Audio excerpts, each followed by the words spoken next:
നിലമ്പൂരിൽ കാട്ടാന ആക്രമണത്തിൽ ഒരു മരണം.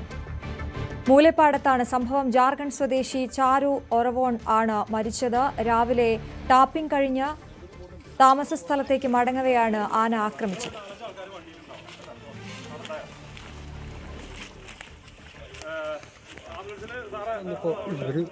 അതിൽ ആന ഇവിടെ കടന്നിക്കാണ്ട് ഇങ്ങനെ ചീർന്നുണ്ട്, എന്തൊക്കെ കാട്ടണുണ്ട്. ഇതാ ഞാൻ കാണുന്നത്. ഞാൻ അപ്പോൾ ഇവിടെ ഇങ്ങനെ നിൽക്കുകയാണ്. അതിൽ ആന അങ്ങോട്ട് വന്നപ്പോൾ എല്ലാവരും മണ്ടി. അപ്പോൾ ഞാനും മണ്ടി. ആന അതിൽ പോയപ്പോലെ വൈത്തല പോയി. അപ്പോൾ ഞാൻ ചോദിച്ചു, ഈ ചാരു ഉണ്ടായിരുന്നില്ലടാ അവിടെ, ഓനെന്ത് ചോദിച്ചു. ഓനവിടെ പാറപ്പുറത്തുണ്ട് കാരണം അപ്പോൾ ഇല്ലോട് ആന ഓനെ ചവിട്ടി ചവിട്ടിക്കൊണ്ട് കാട്ടിയെന്ന് പാരക്കറിയാണ്. കൂടുതൽ വിവരങ്ങളുമായി CV അനുമോദാണ് ചേരുന്നത്. അനുമോദ്, ദാരുണമായൊരു സംഭവമാണ്. എപ്പോഴായിരുന്നു ഈ കാട്ടാന ആക്രമണം ഉണ്ടായത്? അശ്വതി, രാവിലെ 9:30യോടെയാണ് ഈ സംഭവം ഉണ്ടായത്. നിലമ്പൂർ മൂലേപ്പാടം മേഖലയിൽ ഇന്നലെ കാട്ടാനകളുടെ വലിയ ശല്യം ഉണ്ടായിരുന്നു. അങ്ങനെ ആ മേഖലയിലെ റബ്ബർ എസ്റ്റേറ്റിൽ ജോലി കഴിഞ്ഞ് മടങ്ങി വരികയായിരുന്നു ഇപ്പോൾ അന്തരിച്ച ജാർഖണ്ഡ് സ്വദേശി ചാരു ഒറോണും അതേപോലെ ഒപ്പമുള്ളവരും. ഇദ്ദേഹം മുമ്പിലായിരുന്നു നടന്നിരുന്നത്.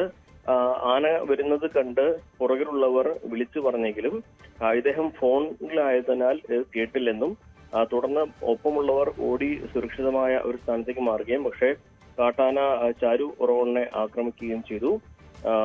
അവിടെ വെച്ച് തന്നെ അദ്ദേഹത്തിന്റെ ജീവൻ നഷ്ടമായി എന്നാണ് മനസ്സിലാക്കാൻ കഴിയുന്നത്. തുടർന്ന് അദ്ദേഹത്തിന്റെ മൃതദേഹം ഇപ്പോൾ മഞ്ചേരി മെഡിക്കൽ കോളേജ് ആശുപത്രിയിലേക്ക് കൊണ്ടുവന്നിട്ടുണ്ട്.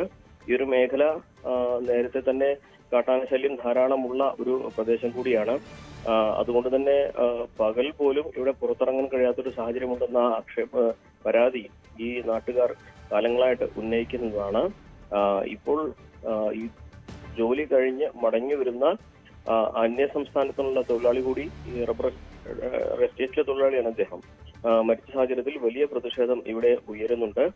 നിലമ്പൂർ വനമേഖലയിൽ നിന്നും ഇവിടേക്ക് ആനകൾ വരുന്നത് പതിവാകുന്ന സാഹചര്യത്തിൽ അവിടെ ആനകൾ വരുന്നത് തടയാൻ വേണ്ടിയുള്ള സംവിധാനങ്ങൾ ഒരുക്കണമെന്ന ആവശ്യവും ശക്തമായി ഉയരുന്നുണ്ട്.